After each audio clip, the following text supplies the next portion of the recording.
mundo nunca foi tão barulhento. A cada segundo alguém tenta te dizer o que fazer, quem ser, o que desejar. As vozes são tantas que você começa a esquecer a sua. E quando o som das multidões se mistura ao som dos próprios pensamentos, nasce o caos. É o barulho da confusão, da pressa, da busca desesperada por algo que ninguém sabe o que é. Mas há um momento em que tudo silencia. Nem por escolha, nem por acaso, mas por necessidade. É o momento em que você percebe que o mundo te enganou e que as respostas nunca estiveram lá fora. O silêncio começa a chamar.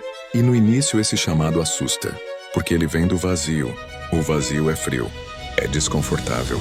É o lugar onde você sente o peso da própria mente. É ali que mora o espelho da verdade. O reflexo cru de quem você é.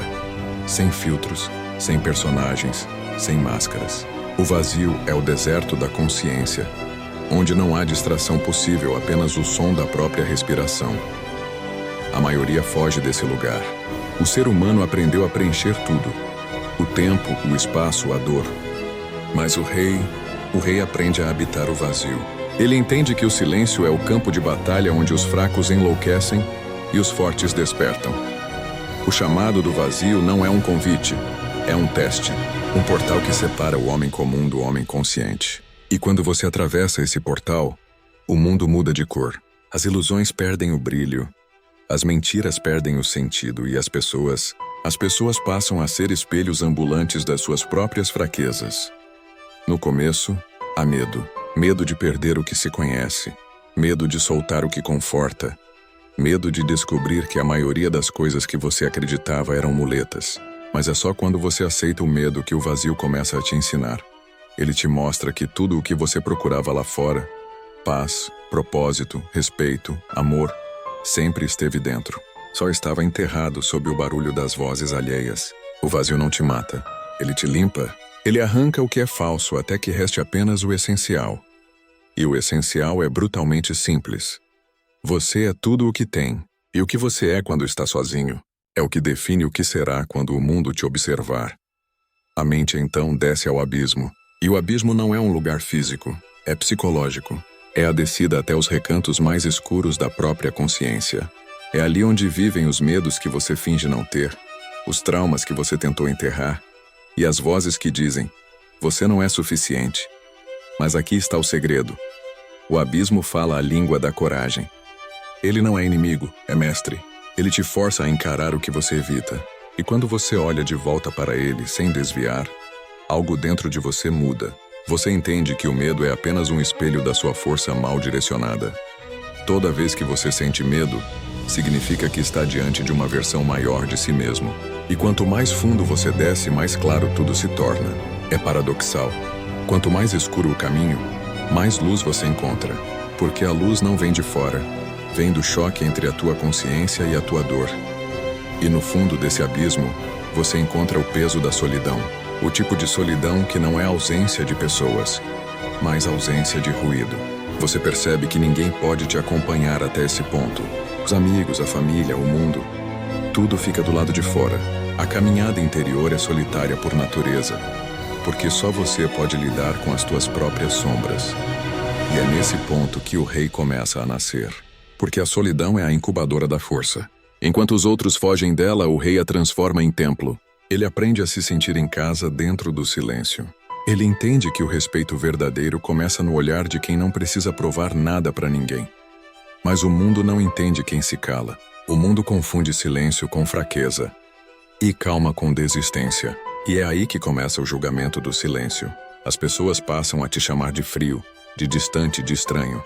Elas não entendem que o silêncio é a linguagem dos que dominam a mente. O julgamento é o preço da liberdade mental.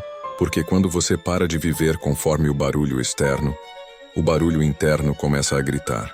Mas quanto mais o mundo fala, mais o rei cala. Ele entende que as palavras são baratas, mas a presença é cara.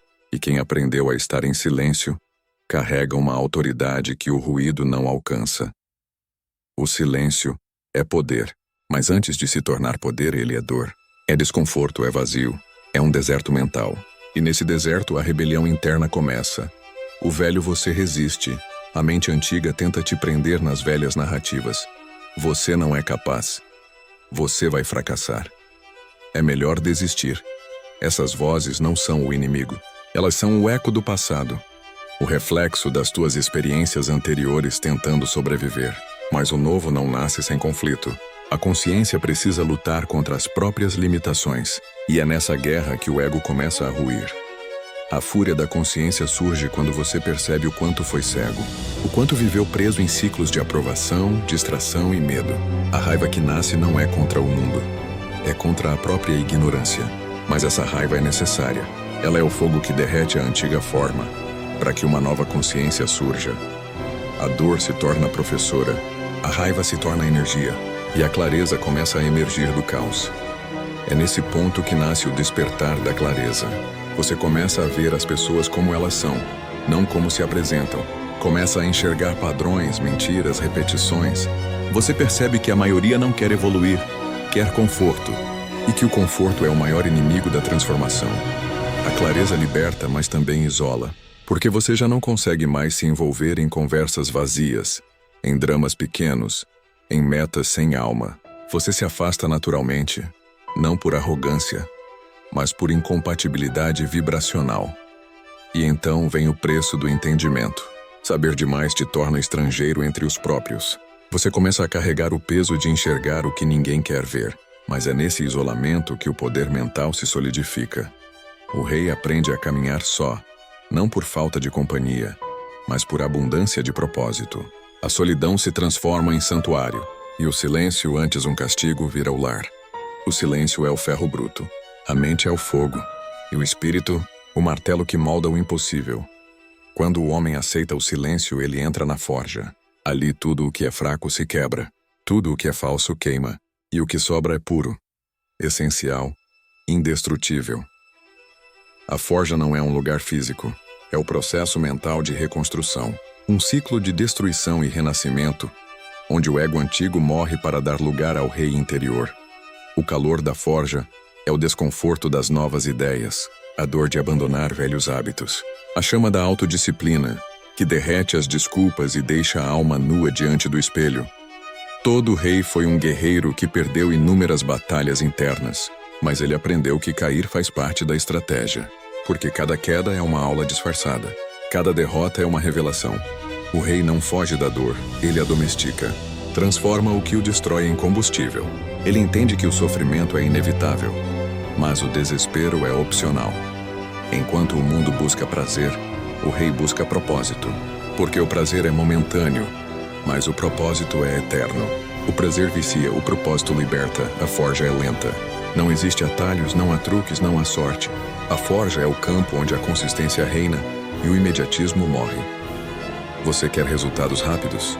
Então ficará preso no ciclo dos fracos. Os que correm atrás de recompensas instantâneas nunca constroem impérios duradouros. O rei pensa em décadas, não em dias.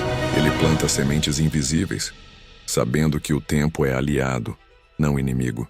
O impaciente perde, o silencioso vence. E enquanto os outros falam, ele age.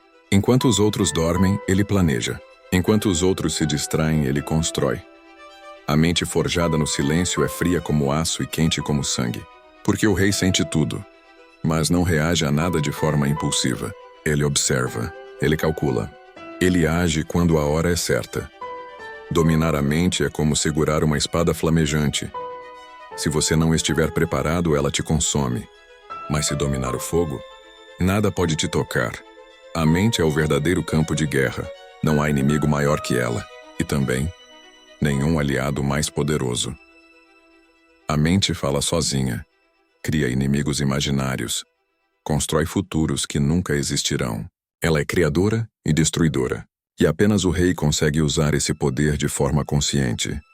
Dominar a mente não é calá-la, é comandá-la. É transformá-la em servo, não em senhor. O primeiro passo é observar sem se identificar. Não é eu estou com medo, é a mente está com medo. Não é eu fracassei, houve um resultado diferente. Quando você separa quem você é daquilo que você pensa, a mente perde o poder de te controlar. Você se torna o observador, não o escravo. E o observador é o verdadeiro rei. A maioria das pessoas vive prisioneira dos próprios pensamentos. Mas o rei observa o caos interno e entende, tudo passa. Toda emoção é uma onda.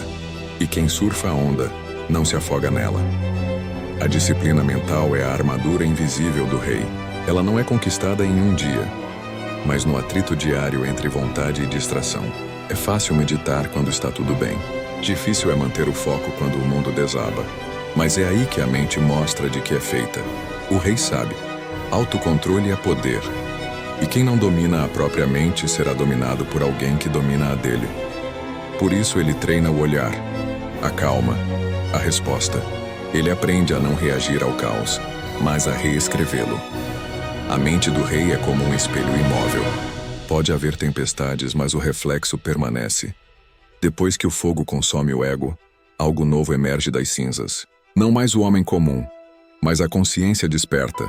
O renascimento não é bonito, é sangrento, é solitário, é brutal. É o momento em que você entende que precisa desapegar de tudo, até mesmo de quem achava que era.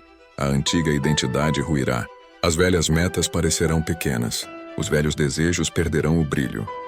Mas é nesse colapso que a verdade aparece. O rei renascido não quer mais provar nada a ninguém. Ele só quer servir ao propósito maior. O silêncio deixa de ser refúgio e se torna ferramenta. Ele o usa para construir visão, porque o homem que fala demais perde energia, mas o que observa acumula poder. O renascido entende. O mundo é feito para distraí-lo. A sociedade quer velocidade, mas ele prefere direção. O sistema quer conformidade, mas ele prefere consciência. E no meio desse despertar, ele percebe algo ainda mais profundo. O rei não precisa ser seguido. Depois que o fogo consome o ego, algo novo emerge das cinzas. Não mais o homem comum, mas a consciência desperta. O renascimento não é bonito, é sangrento, é solitário, é brutal. É o momento em que você entende que precisa desapegar de tudo, até mesmo de quem achava que era. A antiga identidade ruirá. As velhas metas parecerão pequenas. Os velhos desejos perderão o brilho. Mas é nesse colapso que a verdade aparece. O rei renascido não quer mais provar nada a ninguém. Ele só quer servir ao propósito maior. O silêncio deixa de ser refúgio e se torna ferramenta. Ele o usa para construir visão, porque o homem que fala demais perde energia, mas o que observa acumula poder. O renascido entende. O mundo é feito para distraí-lo. A sociedade quer velocidade, mas ele prefere direção. O sistema quer conformidade, mas ele prefere consciência. E no meio desse despertar, ele percebe algo ainda mais profundo. O rei não precisa ser seguido. Ele apenas precisa existir. A presença dele é suficiente para inspirar transformação. O rei volta ao mesmo silêncio onde tudo começou. Mas agora, ele não teme o vazio. Ele o domina. O mesmo silêncio que antes o destruiu agora o sustenta. Porque ele entendeu que o mundo externo é reflexo do mundo interno. E quando a mente se torna trono, o caos se ajoelha. O ciclo se completa. Não há mais guerra interna. Só a presença absoluta da consciência desperta. O rei olha o horizonte. E não há nada a conquistar. Porque tudo já é dele. O verdadeiro império é a paz mental. E o verdadeiro trono é o silêncio.